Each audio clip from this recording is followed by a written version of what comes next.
state your opinions. Stand over there. I'm going to stand you're behind whom? You stand by me. I just love seeing the looming presence. Yes. We can see so much of these guys. I just love the phrenology. Next to the nominations of individuals to serve on the courts of our land, which are often lifetime appointments, this appointment of the head of the FBI is one of the most serious that the Senate Judiciary Committee should consider. We decided 50 years ago to depoliticize the FBI by giving 10-year tenures to those who headed up the FBI to transcend any single administration or any single president. So that's one of the most important things that distinguishes this nomination from others. Secondly, we have an individual in Kash Patel who has published a book which in detail describes his view of politics in America. It is a book that is filled with grievances, filled with conspiracy theories, and filled with information of how he sided with the January 6 rioters against the police in this very Capitol complex. And so when he came to testify before the committee, we had some questions that he was asked and he needed to answer about his conduct. And we went through them, particularly on the element of the J6 choir. I know this sounds like a curious thing to spend any time on, but it's a reflection on his priorities and the fact that he's asking to head up the most important single law enforcement agency in the United States at a time when he sided with the so-called political prisoners of January 6th instead of the brave men and women who risked their lives to protect us here in the Capitol complex.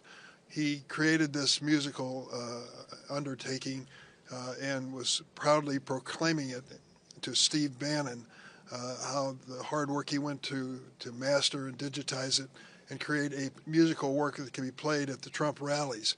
When we asked him about him in the committee, he couldn't remember any part of it, didn't know who the singers were, wasn't sure what I was talking about.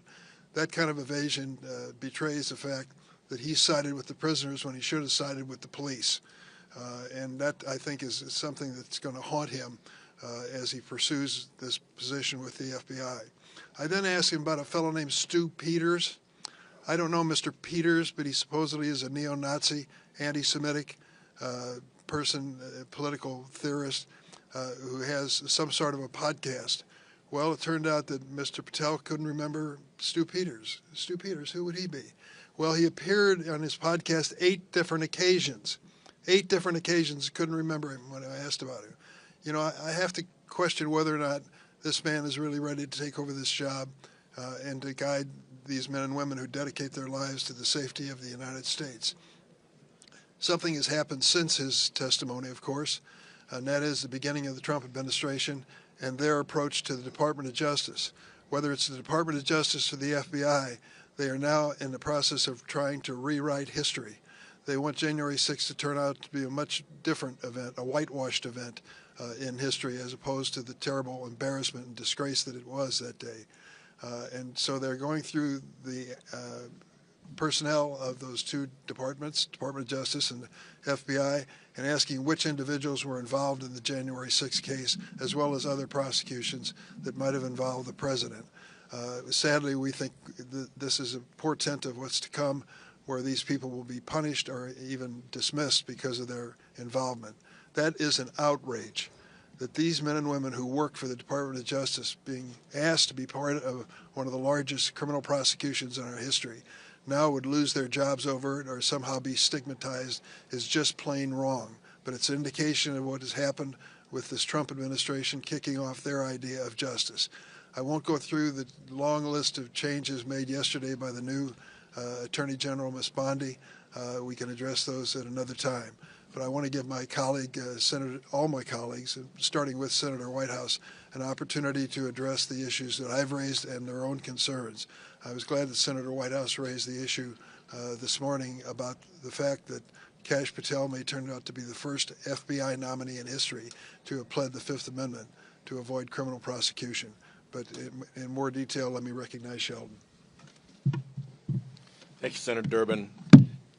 2 quick things, one on judgment and one on candor. Some clown posted a video of Kash Patel chainsawing the heads off people who were on his enemies list in his book. You can't really blame Patel for that. The world is full of creepy people who might do things like that, except for the fact that Kash Patel himself reposted that imagery to his Truth Social account. He now owns that. Setting aside how grotesque that is, the idea that a man with the kind of judgment that he thinks it's okay to repost imagery of himself chainsawing his political enemies, not appropriate for an FBI director.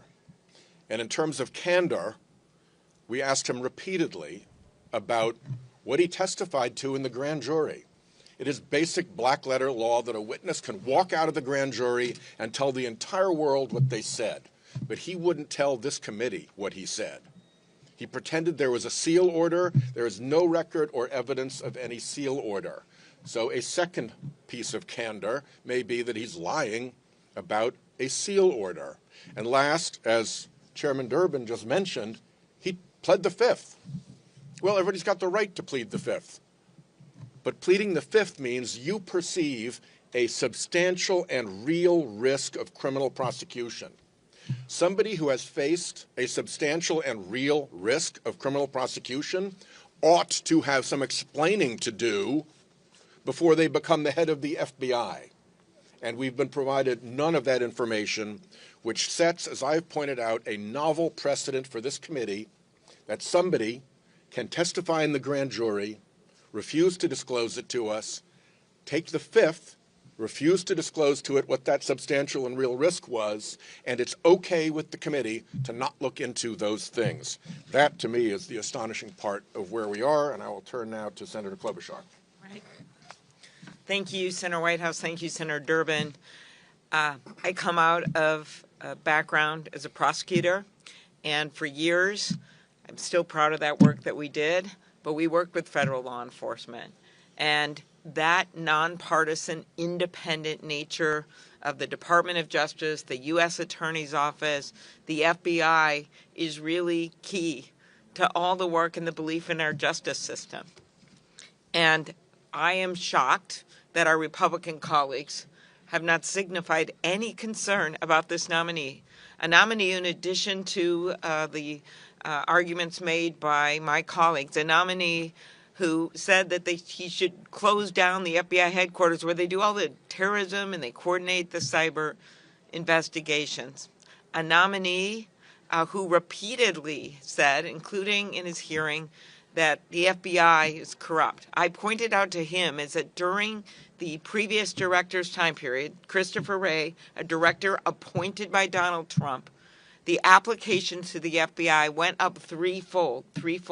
To me, that shows that people view the agency with integrity. Do they agree with every prosecution ever made? Of course not. Are mistakes made? Yes. But the point is that Christopher Wray worked very hard to restore the morale and to bring that agency out into the fields to do good work. And to have an FBI nominee, think about this, who is repeatedly calling the people that he is supposed to be managing corrupt is beyond belief. At his committee hearing, Mr. Patel said all FBI employees will be protected against political retribution. We said, great, okay. Yet just hours later, the administration forced out 8 of the Bureau's most senior career, let's say that again, career public servants who serve in nonpartisan roles. One day later, an email was sent to FBI employees requesting a list of everyone who had worked on January 6 cases, quote, to determine whether any additional personnel actions are necessary, end quote. So you just get assigned to a case. You're a brand new agent, or maybe you've been there and you have a specialty working on certain types of cases. You get assigned and now you're on this list. Seems a little bit reminiscent to the list that Kash Patel has at the end of his book. This could sweep up and will sweep up agents that are just doing their jobs. The FBI director's loyalty must be to the American people, to the Constitution, and to the rule of law. But Mr. Patel has made it clear that his loyalty is to the president. He has threatened to come after, those are his words, in the past, the president's critics, not just in government, but in the media. In the hearing, I gave Mr. Patel an opportunity to walk back that threat. He chose not to, nor did he try to explain his so-called deep state list of former government officials, including the former Republican Attorney General appointed by Donald Trump. He has accused the heroic men and women of the Capitol Police who defended our democracy on January 6th without evidence as lying and called for them to be investigated. One by one, we went through these allegations with him at his hearing. He could deny none of them. And I look to our Republican colleagues and say, when is enough enough? FBI, fidelity, bravery, integrity. The men and women of the FBI deserve better than this nominee, and I ask our Republican colleagues to stand up and say it too. And with that, I turn it over to Mr. Christopher Coons. Thank you, Senator Klobuchar. Kash Patel has no business being the director of the FBI. He may have said some reassuring things in his confirmation hearing. I don't think so, but some of our Republican colleagues think so. But a long history of public statements of what he wrote, of what he said in interviews and at rallies and in his book showed a sharply different approach and view about the FBI. In the confirmation hearing, I asked him 3 simple, direct questions about whether or not, as FBI director, he would continue a decades-long tradition of being independent. Political independence of the FBI is critical because it is the most powerful, most important federal law enforcement agency involved in investigating crimes and keeping the American people safe. I asked him if he understood who the FBI works for. And he answered, essentially, through the Department of Justice, the White House. I gave him another chance to answer not who they report to, but who they work for. And he said again, the White House. And I said, Mr. Patel, Pam Bondi, the Attorney General now, answered correctly that you work for the American people and the Constitution, not the White House. I asked if he would refuse a direct order from the president to do something inappropriate, immoral, or illegal, and he would not answer. I asked if he would follow the precedent of Director Wray and others who, when I asked the exact question, if given a direct order to do something unethical or illegal, would you resign? He declined to answer. As you've heard from my colleagues, the motto of the FBI is fidelity, bravery, and integrity.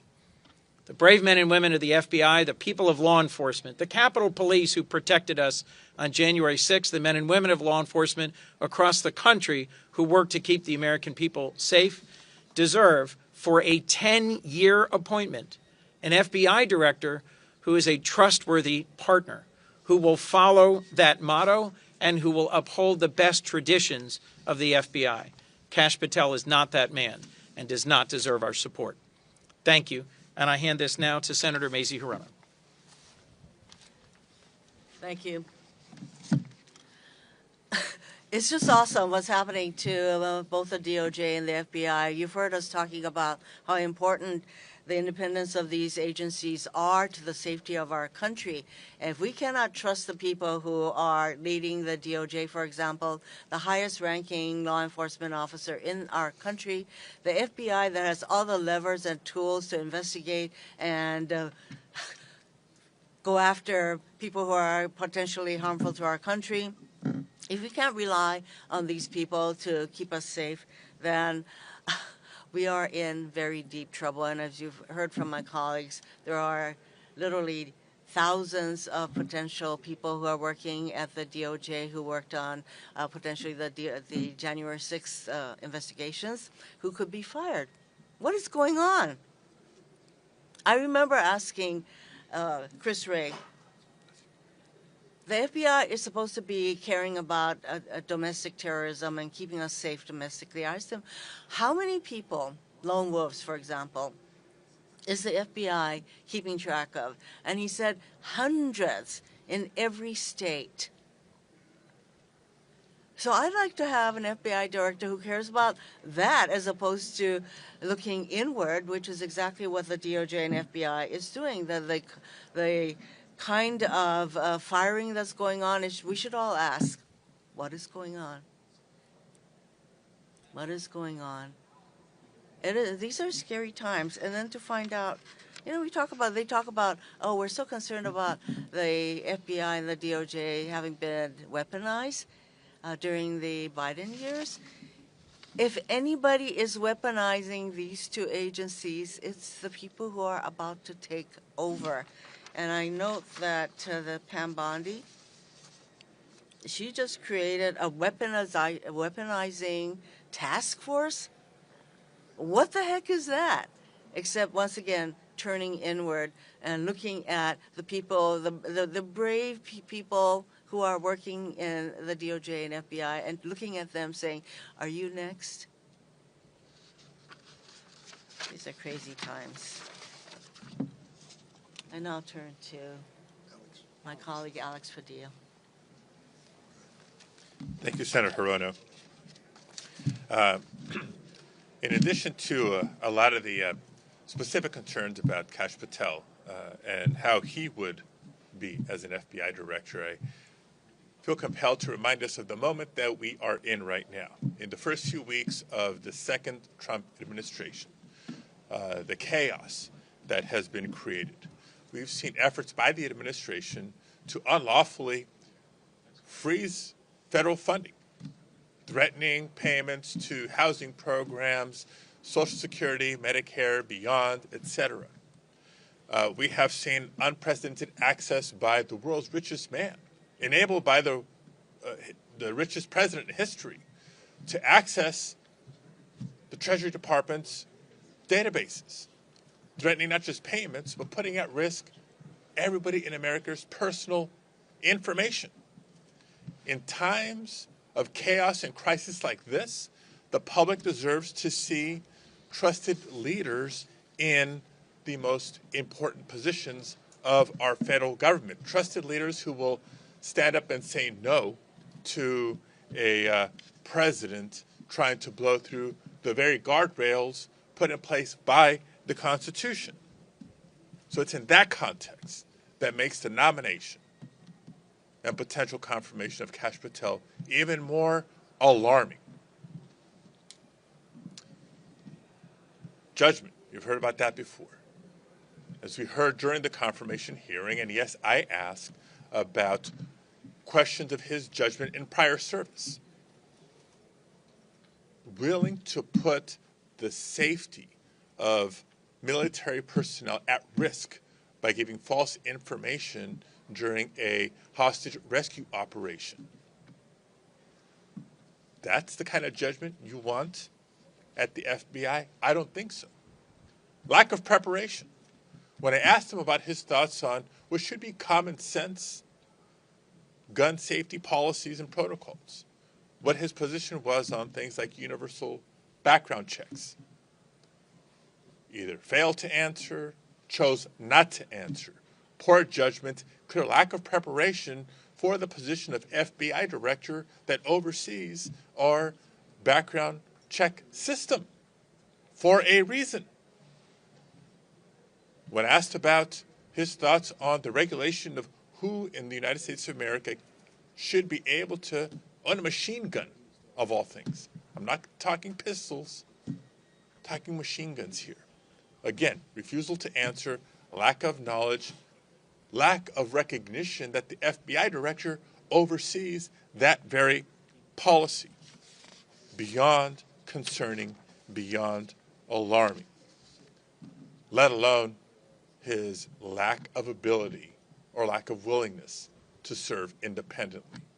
It's not just the Department of Justice, it's been the FBI specifically that has performed at its best when it serves the people, when it honors the Constitution and respects the rule of law. Clearly, Kash Patel puts that secondary to his loyalty to Donald Trump. Look, the president was elected. I'm not denying the election or the results. The president has chosen a nominee. appointing choice in Kash Patel.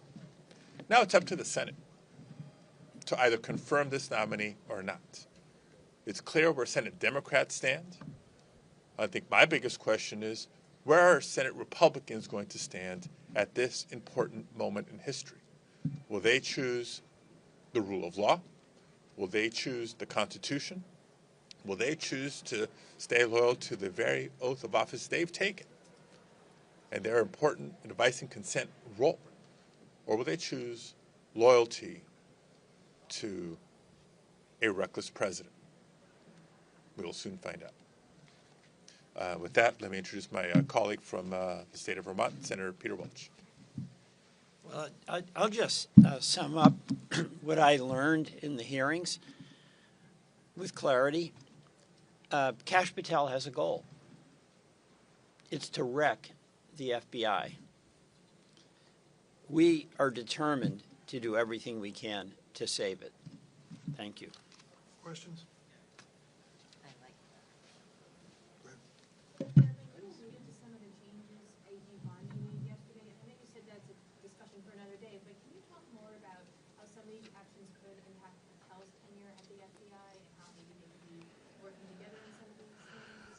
Attorney General Bondi wasted no time allying herself with Kash Patel and endorsing his candidacy to head the FBI.